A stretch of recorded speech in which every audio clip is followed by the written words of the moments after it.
perusahaan yang sudah ditangani polisi, kan kita tahu polisi kita Ferdi Sambo, ya kan, nggak bisa diharapkan si Ferdi Sambo aja begitu.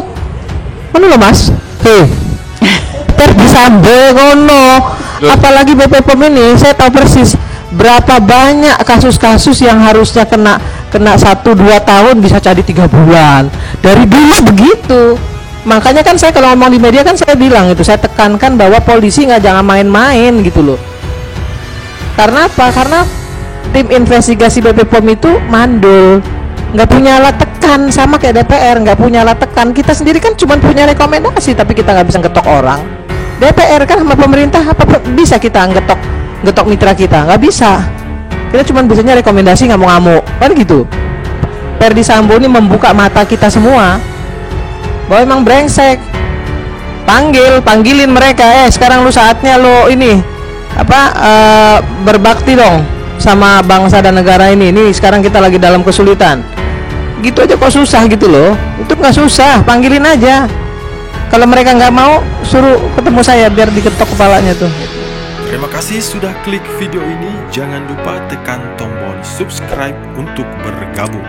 Dalam hitungan saya persilahkan kalian untuk tekan tombol subscribe. 10, 3, 2, 1. Saya ucapkan selamat bergabung dalam channel ini. Saya menyambung apa yang disampaikan Ustadz Ansori terkait Lokapom. Memang harusnya minimal di 3 kabupaten terdekat itu ada 1. Tapi kan kita tahu juga anggaran BP POM-nya juga nggak memadai. 1.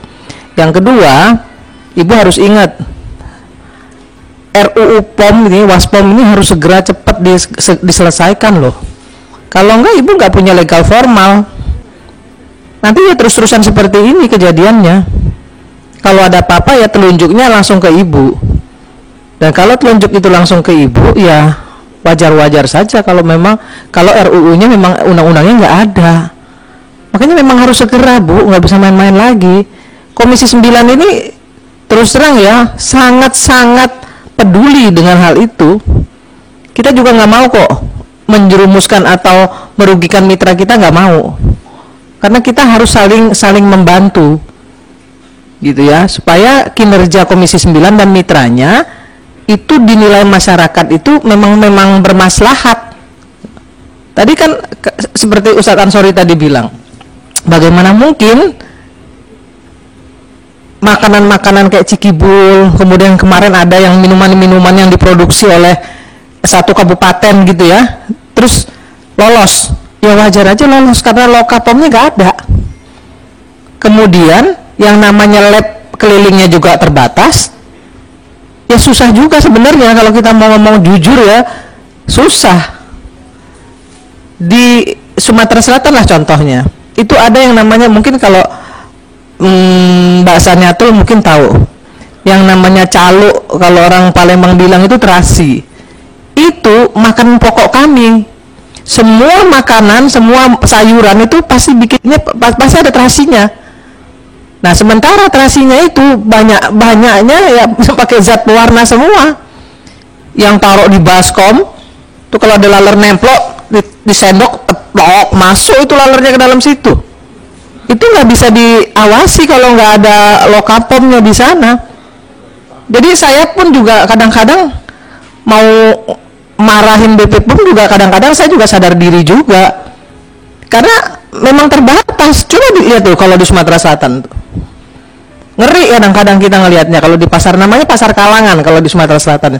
Bu Saniatul pasti tahu tuh kita kan ya, Pasar Kalangan yang seminggu sekali buka itu, di pinggir jalan, itu pasti banyak sekali makanan-makanan yang seperti itu. Nah, memang yang urgent untuk segera, Bu, itu Waspom itu supaya cepat bisa disahkan gitu ya, bisa diselesaikan itu ya memang harus ada dari 2 pihak, baik DPR maupun pemerintah. Pemerintah kan BP POM sendiri.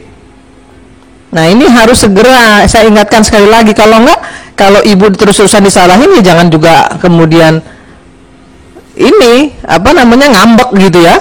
Ya gimana, Ibu nggak punya legal formal kok, nggak punya apa namanya undang-undangnya, kemudian kita bisa lihat segitu besarnya Indonesia ini dengan beribu pulaunya, nggak mungkin juga dengan SDM yang segitu juga nggak bakal bisa. Tapi kan bukan hanya karena itu kemudian makanan dan minuman kita tidak terawasi kan, seperti itu. Kan itu maunya kita semua. Saya kira ini penting pimpinan. Masalah pembuktian bahwa semua kasus gagal ginjal itu diakibatkan oleh sirup kan juga belum ada pembuktiannya, Pak. Jadi dalam hal itu mungkin itu yang menjadi masalah juga nanti dalam proses selanjutnya ya. Karena terus pimpinan. Silakan Bu Irma. Iya, Bu. Oleh karena belum ditemukan secara pasti, maka dari kemarin saya sudah bilang, kenapa nggak kita minta second opinion ke lab independen aja, supaya gini, jangan sampai dua institusi pemerintah ini berbeda hasil, gitu ya, berbeda hasil. Yang satu bilang begini, yang satu bilang begitu. Amannya minta ke lab independen aja, Bu. Jadi ibu juga terlindungi juga gitu ya, terlindungi juga. Jadi jangan sampai nanti hasil yang dikeluarkan oleh BP POM sendiri itu menjadi fitnah gitu. Jadi saya kira itu yang paling penting. Kalau soal tindakan keenam apa namanya itu yang perusahaan yang sudah ditangani polisi, kan kita tahu polisi kita Ferdi Sambo, ya kan, nggak bisa diharapkan si Ferdi Sambo aja begitu. Mana lo Mas? Ferdi Sambo ngono. Apalagi BP POM ini, saya tahu persis berapa banyak kasus-kasus yang harusnya kena 1-2 tahun bisa jadi 3 bulan. Dari dulu begitu. Makanya kan saya kalau ngomong di media kan saya bilang itu, saya tekankan bahwa polisi jangan main-main gitu loh. Karena apa? Karena tim investigasi BP POM itu mandul, nggak punya alat tekan, sama kayak DPR nggak punya alat tekan. Kita sendiri kan cuma punya rekomendasi, tapi kita nggak bisa ngetok orang. Itu yang jadi masalah. DPR kan sama pemerintah apa bisa kita ngetok mitra kita? Nggak bisa. Kita cuma bisanya rekomendasi, ngamuk-ngamuk, kan gitu. Toh kalau kita nggak kasih anggarannya juga, mereka juga anggaran yang bisa jalan dengan anggaran lama. Kan seperti itu juga. Ini nggak boleh terjadi. Nah makanya teman-teman mitra juga harus tahu, kita ini juga punya tanggung jawab loh, ya, menjaga mitra. Tapi mitranya kerjanya yang benar gitu loh. Makanya kita minta cek lab, ya, independen itu penting sebagai second opinion. Kalau polisi-polisi kita zaman sekarang ini kan makanya kita buka nih, ya, Ferdi Sambo ini membuka mata kita semua bahwa emang brengsek, ya. Dari dulu Prit Jigo itu kan nggak selesai sampai sekarang.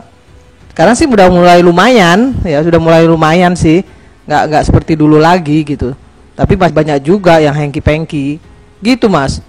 Jadi ya memang BP POM juga harus tegas seperti yang dibilang sama beliau tadi, jangan juga takut. Kalau perlu bicara aja ke media juga, biar media tahu, yang kemudian akhirnya publik akan berpihak gitu kepada BP POM. Kalau BP POM-nya tegas gitu loh, itu yang diminta oleh kawan-kawan Komisi 9, nggak usah takut Bu. Jadi kalau memang Ibu merasa mereka memang harus dituntut berat, ya katakan. Kita banding, kita nggak mau nih mereka hanya dituntut sekian gitu loh. Jangan didiemin aja. Kalau didiemin aja ya akhirnya kita merasa bahwa BP POM juga nggak tegas dalam menangani kasus-kasus seperti ini. Ya, saya kira persoalan itu gampang Bu Penny. Ibu kan banyak mitra ya, yang namanya apa namanya teman-teman yang di farmasi itu kan banyak. Ya suruh sumbangan aja, panggil. Suruh sumbangan tuh, kasih tuh korban-korban yang meninggal kemarin itu bukan soal besar itu, ya. CSR mereka kan banyak, ada pasti. Jadi tugas, jangan Ibu nggak usah Ibu turun, suruh aja anak buah Ibu siapa gitu. Nah itu memperlihatkan keberpihakan Ibu kepada mereka, bahwa Ibu memberikan empati kepada mereka, bahwa negara hadir di depan rakyatnya itu penting gitu loh. Saya kira itu nggak sulit gitu ya. Panggilin mereka, sekarang lu saatnya lo ini berbakti dong sama bangsa dan negara ini. Ini sekarang kita lagi dalam kesulitan. Gitu aja kok susah gitu loh. Itu nggak susah, panggilin aja. Kalau mereka nggak mau, suruh ketemu saya biar diketok kepalanya tuh, ya. Makasih Ibu.